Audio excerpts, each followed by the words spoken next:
Hi, good morning. Hope all of you are fine. Last class we have discussed equivalence definitions for norm of a linear functional. Today also we are discussing two equivalence definition for norm of a linear functional. Now the two equivalence definitions for norm are defined as like this. Norm of f equal, this is our actual definition, and equivalent definition is this is equal to supremum of 1 by norm of x such that f of x equal to 1, and which is same as that's equal to 1 by infimum of norm of x such that f of x equal to 1.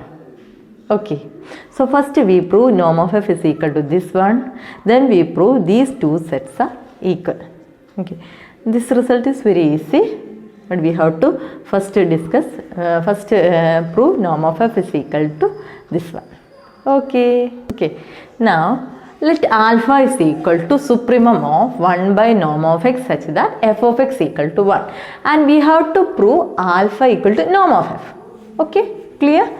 So for proving this, we have as f of x is a linear function, we have this result. This is less than or equal to norm of f into norm of x. We have this result. Okay. Suppose f of x equal to 1. Suppose f of x equal to 1. Then this equation become 1 less than or equal to norm of f into norm of x. Okay, clear? And from this implies 1 by norm of x is less than or equal to norm of f. Okay, therefore if f of x equal to 1, then 1 by norm of x is less than or equal to norm of f. Now take supremum on both sides. Okay, here no terms of x. Okay, if you take supremum of 1 by norm of x such that f of x equal to 1 is clearly less than or equal to norm of f. Okay, such that f of x equal to 1 is clearly less than or equal to norm of f. This implies this is alpha less than or equal to norm of f. Okay, now we will prove norm of f less than or equal to alpha. This implies norm of f is equal to alpha. Okay, thus we get alpha less than or equal to norm of f. Now for the proving the converse, let x belongs to x be such that x not equal to 0. And for this x, suppose f of x is not equal to 0. Suppose f of x is not equal to 0. Okay, so if you take some y is equal to x by f of x, if you take y is equal to x by f of x, then f of y is equal to f of x by f of x. F of x is a linear function, this must be a value, and this is equal to 1 by f of x into f of x, and this is equal to 1. Therefore f of y is equal to 1. So y is equal to x by f. Yes, f of x is not equal to 0. This is well defined. Okay, and this for this y, f of y is equal to 1. Okay, now what about our alpha? Alpha is 1 by supremum of 1 by norm of x such that f of x equal to 1. Alpha is the supremum of these values. Okay, so clearly for each element of this set, 1 by norm of x is clearly less than or equal to alpha, because alpha is the supremum. Okay, so for each element of this set, this element is less than or equal to alpha. Now here the elements are 1 by norm of x, for which f of x must be 1. Here we get f of y is equal to 1. Okay, therefore our 1 by norm of y is also in this set. Okay, this implies 1 by norm of y less than or equal to alpha. Now what is 1 by, what is norm y? Norm y is equal to norm of x by f of x.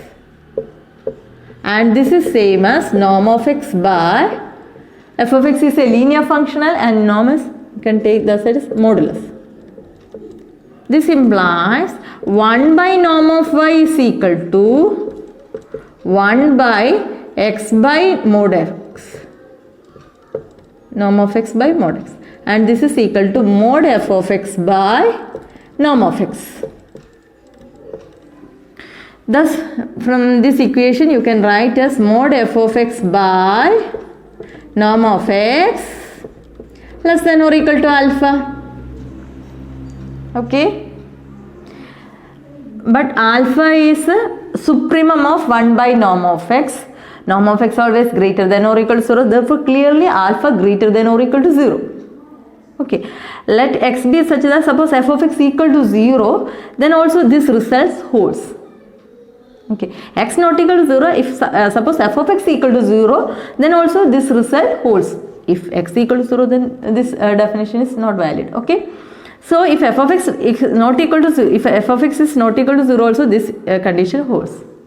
Okay, thus we get modulus of f of x by norm of x less than or equal to alpha for every x and x not equal to 0. Therefore, if you take supremum, this is less than or equal to alpha. Okay, this is true for every x. Therefore, supremum of this value, modulus of f of x by norm of x, such that x not equal to 0 is also less than or equal to alpha. Now, what is this? This is norm of f. Okay, therefore norm of f is less than or equal to alpha. You mark this as equation 2. Equation 1 is this one. Equation 2 is this one. From 1 and 2 we get norm of f is equal to alpha. This implies norm of f is equal to supremum of 1 by norm of x such that f of x equal to 1. Okay. Now we are going to prove norm of f is equal to 1 by infimum of norm of x such that f of x equal to 1. For this we prove supremum of 1 by norm of x such that f of x equal to 1 is same as 1 by infimum of norm of x such that f of x equal to 1. Okay. So for proving that, let us take a equal to norm of x such that f of x equal to 1 and b equal to 1 by norm of x such that f of x equal to 1.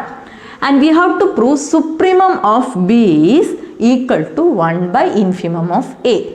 Okay, supremum of this set is equal to 1 by infimum of a. So for this it is enough to prove that every element of this set b is clearly less than or equal to 1 by infimum of a. Also we have to prove if there exists some v, we have to prove this supremum b. Supremum means least upper bound.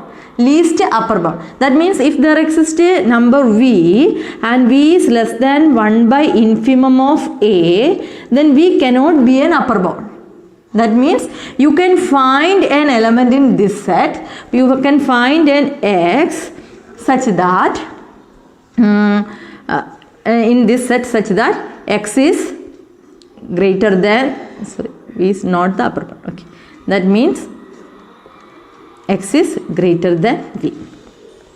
Okay, you can find an element in b such that you can find an x in b such that x is greater than v. X means this element must be such that 1 by, there exists some element such that norm of 1 by norm of x must be greater than v. Okay. Okay.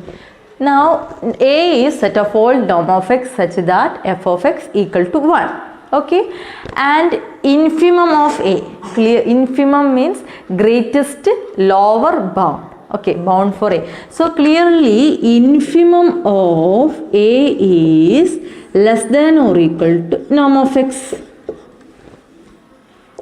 Okay, this implies 1 by infimum of a is greater than or equal to 1 by norm of x.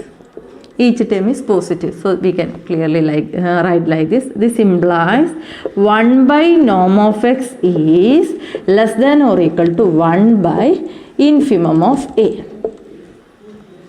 That means every element of the set B is clearly less than or equal to 1 by infimum of A. That means 1 by infimum of A is an upper bound for this set B.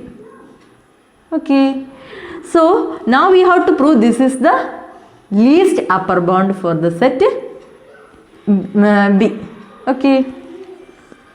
Thus we get 1 by infimum of A is an upper bound for B. Now we have to prove this is the least upper bound. Suppose there exists a V such that V is less than 1 by infimum of A. And we have to prove V cannot be an upper bound. Okay. That means we have to prove there exists an element in B such that norm of x must be clearly greater than B. Okay, that is what we have to prove. So V is less than infimum of A. This implies 1 by V is greater than infimum of A. This implies actually infimum of A is less than 1 by V. Now infimum of A means greatest lower bound. Okay, that means if you take this number, this cannot be a lower bound for our A. Okay, that means if you take 1 by V, then 1 by V cannot be a lower bound for A. That means this implies there exists an element, you can take some U of A such that this cannot be a lower bound. That means U must be less than 1 by V. Okay, this implies each element of this set is of the form some norm of x. Okay, so here you can write the some norm of x such that this is less than 1 by V. This implies 1 by norm of x is greater than V. Okay, that's what we have to prove. Thus there exists an x such that f of x equal to 1. Here there exists a x such that f of x equal to 1 such that norm of x less than 1 by V. This implies 1 by norm of x is greater than V. This implies V cannot be an upper bound for set B.